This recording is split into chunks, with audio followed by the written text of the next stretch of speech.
আসসালামু আলাইকুম শ্রোতাবিন্দু। এর আগের অডিও ক্লিপে আমি মোহাম্মদ আসাদুল্লাহ আল গালিবের নবীদের কাহিনী বইটি থেকে আদম আলাইসাল্লামের জীবনী পড়ে শোনাচ্ছিলাম। আজকে সেই সিরিজের দ্বিতীয় পর্ব আরম্ভ করছি। আদমকে সৃষ্টি করার আগেই আল্লাহ ফেরেশতাদেরকে আদমের প্রতি সিজদা করার কথা বলে দিয়েছিলেন।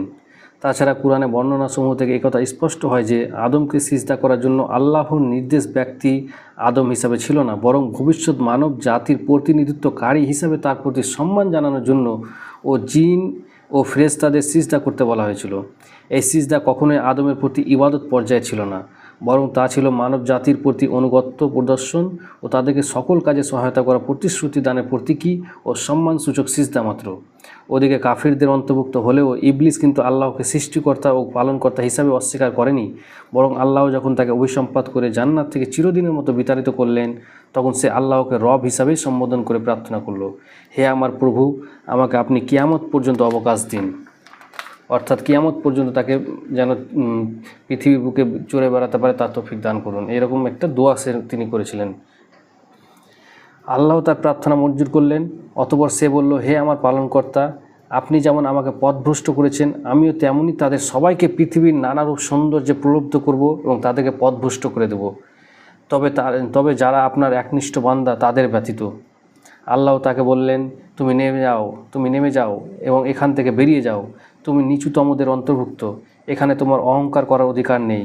উল্লেখ্য যে ইবলিস জান্নাত থেকে বহিষ্কৃত হলেও মানুষের রগ রেসায় ঢুকে ধোঁকা দেওয়ার ও বিভ্রান্ত করার ক্ষমতা আল্লাহ তাকে দিয়েছিলেন, আর এটা ছিল মানুষের পরীক্ষার জন্য। শয়তানের ধোঁকার বিরুদ্ধে জিততে পারলেই মানুষটা শ্রেষ্ঠত্বের মর্যাদা অক্ষুণ্ণ রাখতে পারবে এবং আখেরাতে জান্নাত লাভে ধন্য হবে, নইলে ইহকাল ও পরকাল ব্যর্থকাম হবে।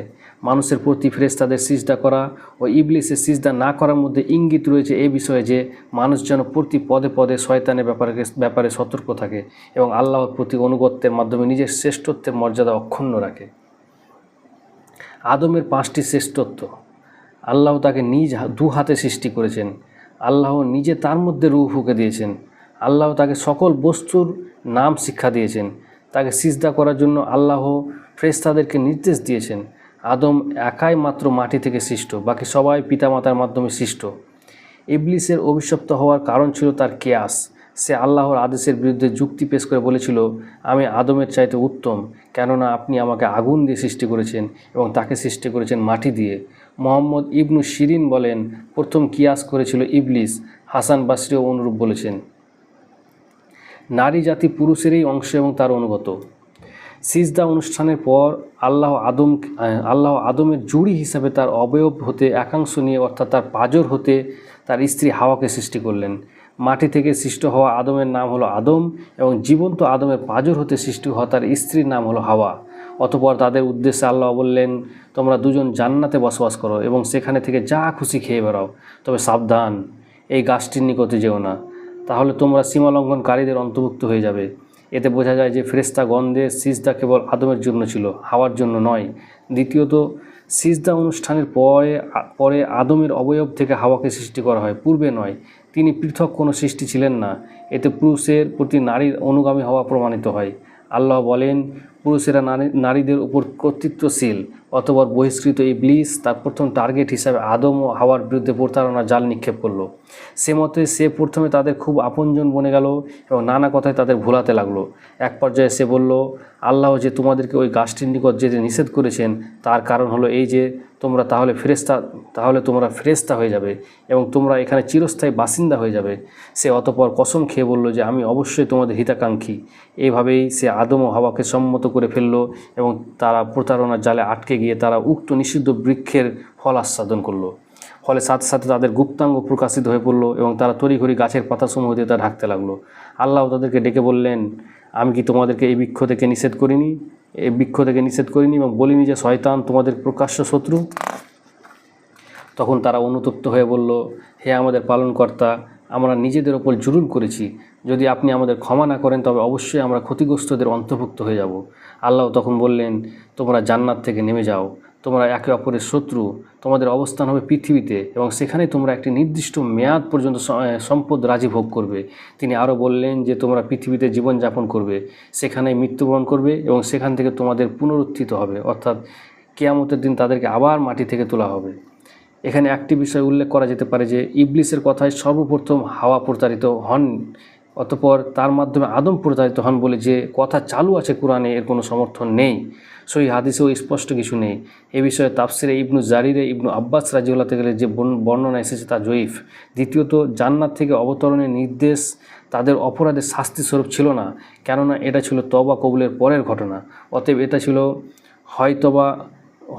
ছিল হয়তোবা তাকে শিষ্টাচার শিক্ষাদানের জন্য, বরং সঠিক কথা এই যে এটা ছিল আল্লাহর পূর্ব নির্ধারিত ও দূরদর্শী পরিকল্পনারই অংশ।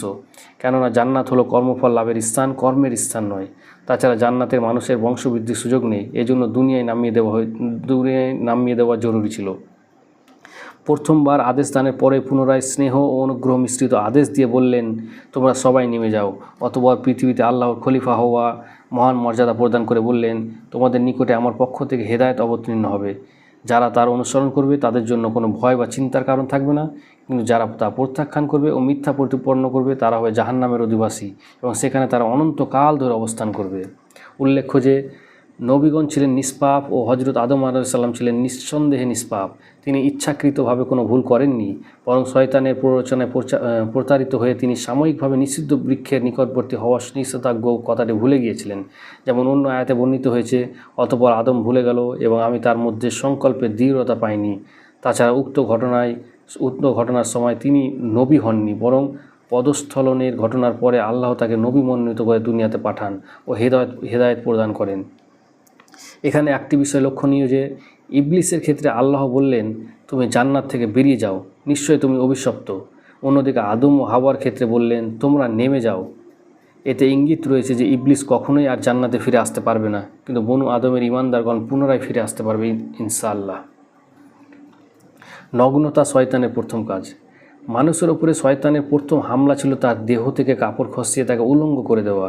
আজও পৃথিবীতে শয়তানের পদাঙ্ক অনুসারী ও ইবলিসের শিখণ্ডীদের প্রথম কাজ হলো তথাকথিত ক্ষমতায়ন ও লিঙ্গ সমতার নামে নারীদের উলঙ্গ করে ঘরের বাইরে আনা ও তার সৌন্দর্য উপভোগ করা। অথচ পৃথিবীর বিগত সভ্যতাগুলি ধ্বংস হয়েছে মূলত নারী ও মদের সহজলভ্যতার কারণেই। অতএব সভ্য, ভদ্র, আল্লাহভীরু বান্দাদের নিকটে ঈমানের পর সর্বপ্রথম ফরজ হলো স্ব লজ্জাস্থান আবৃত রাখা ও ইজ্জত আবরুহ হেফাজত করা। অন্যান্য ফরজ সবই এর পরে। নারীর পর্দা কেবল পোশাকে হবে না, বরং তা হবে তার ভেতরে, তার কথাবার্তায়, আচার আচরণে, চালচলনে, সর্ববিষয়ে। পরনারীর প্রতিটি অঙ্গভঙ্গি ও মিষ্ট কণ্ঠস্বর পরপুরুষের হৃদয়ে অন্যায় প্রভাব বিস্তার করে। অতএব লজ্জাশীলতায় মুমিন নরনারীর অঙ্গভূষণ ও পারস্পরিক নিরাপত্তার গ্যারেন্টি। নারী ও পুরুষ প্রত্যেকে একে অপরের থেকে স্ব দৃষ্টিতে অবনত রাখবে।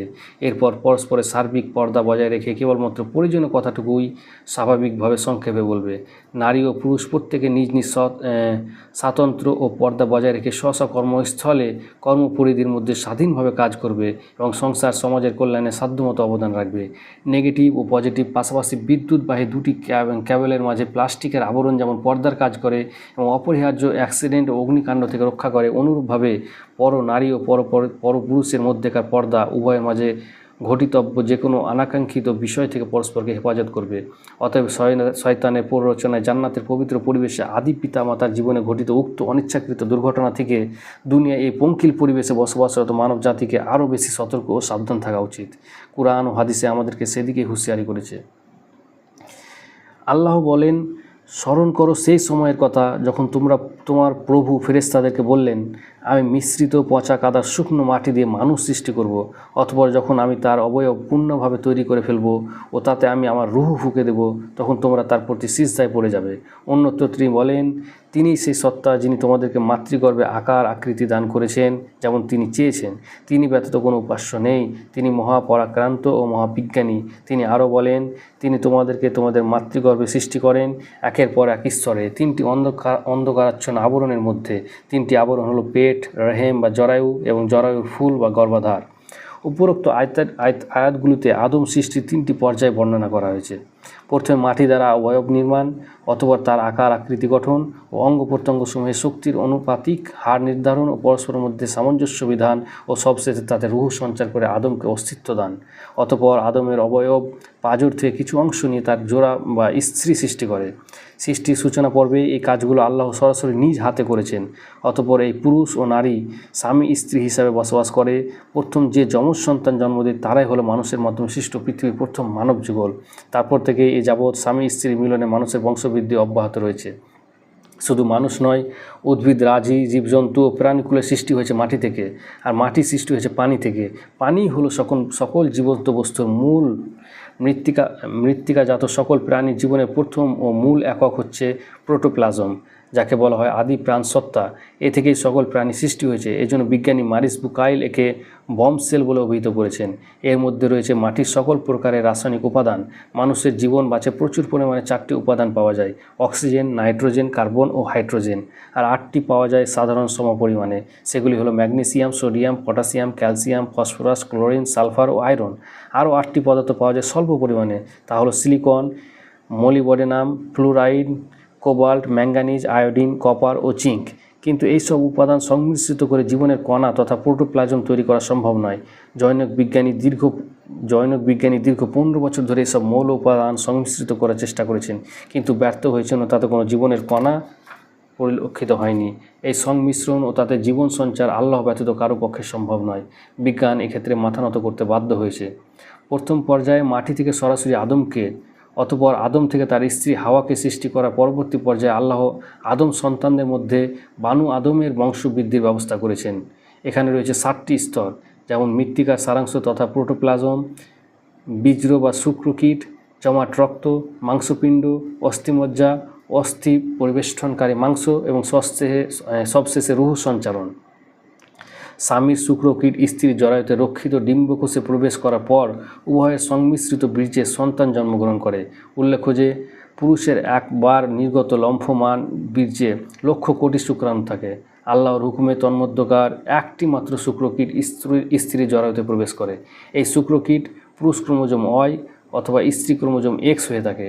এর মধ্যে যেটি স্ত্রী ডিম্বের এক্স ক্রোমোজোমের সাথে মিলিত হয়, সেভাবে পুত্র ও কন্যার সন্তান জন্মগ্রহণ করে আল্লাহর হুকুমে। মাতৃগর্ভে 3টি গাঢ় অন্ধকার পর্দার অন্তরালে এইভাবে দীর্ঘ 9 মাস ধরে বেড়ে ওঠার প্রথমত একটি পূর্ণ জীবন সত্তার সৃষ্টি, অতঃপর একটি জীবন্ত প্রাণবন্ত ও প্রতিভাবান শিশু হিসাবে দুনিয়াতে ভূমিষ্ঠ হওয়া কতই না বিস্ময়কর ব্যাপার। কোনো মানুষের পক্ষে এই অন্যান্য অকল্পনীয় সৃষ্টিকর্ম আদৌ সম্ভব কি? মাতৃগর্ভের ওই অন্ধকার গৃহে মানব শিশু সৃষ্টির সেই মহান কারিগর কে? এই মহান আর্কিটেক্ট, যিনি ওই গোপন কুঠরিতে পিতার 23টি ক্রোমোজোম ও মাতার 23টি ক্রোমোজোম একত্রিত করে সংমিশ্রিত বীর্য প্রস্তুত করেন? কে সেই মহান শিল্পী, যিনি রক্তপিণ্ড আকারে জীবন টুকরোটিকে মাতৃগর্ভে পুষ্ট করেন, অতঃপর 120 দিন পরে তাতে রূহ সঞ্চার করে তাকে জীবন্ত মানব শিশুতে পরিণত করেন এবং পূর্ণ পরিণত হওয়ার পরে সেখানে থেকে বাইরে ঠেলে দেন বাপ মায়ের স্বপ্নের ফসল হিসাবে, নয়নের পুত্তলি হিসাবে? মায়ের গর্ভে মানুষ তৈরি সেই বিস্ময়কর যন্ত্রে দক্ষ ও কারিগর সেই মহান শিল্পী আর কেউ নন, তিনি আল্লাহ। সুবহানাল্লাহি ওয়া বিহামদিহি, সুবহানাল্লাহিল আযীম। পুরুষ ও নারীর সংমিশ্রিত বীর্যে সন্তান জন্মলাভের তথ্য কুরআন সর্বপ্রথম উপস্থাপন করেন। আধুনিক বিজ্ঞান এ তথ্য জানতে পেরেছে মাত্র গত শতাব্দীতে 1875 সালে ও 1912 সালে। তার পূর্বে অ্যারিস্টটল সহ সকল বিজ্ঞানীরা ধারণা ছিল যে পুরুষের বীর্যের কোনো কার্যকারিতা নেই। রসুলের হাদিস বিজ্ঞানীদের এই মতকে সম্পূর্ণ বাতিল ঘোষণা করেছে, কেননা সেখানে স্পষ্টভাবে বলা হয়েছে সন্তান প্রজননে পুরুষ ও নারী উভয়ের বীর্য সমানভাবে কার্যকর। উল্লেখ্য যে মাতৃগর্ভে বীর্য প্রথম 6 দিন কেবল বুদবুদ আকারে থাকে, তারপর জরায়ুতে সম্পর্কিত হয়। 3 মাসের আগে ছেলে বা মেয়ের সন্তান চিহ্নিত হয় না। 4 মাস পর রূহ সঞ্চারিত হয়ে বাচ্চা নড়ে চড়ে ওঠে ও আঙুল চুষতে থাকে, যাতে ভূমিষ্ঠ হওয়ার পর মায়ের স্তন চুষতে অসুবিধা না হয়। এ সময় তার কপালে 4টি বস্তু লিখে দেওয়া হয়: তার আজল, হায়াত, আমল, রিজিক এবং সে ভাগ্যবান না দুর্ভাগা।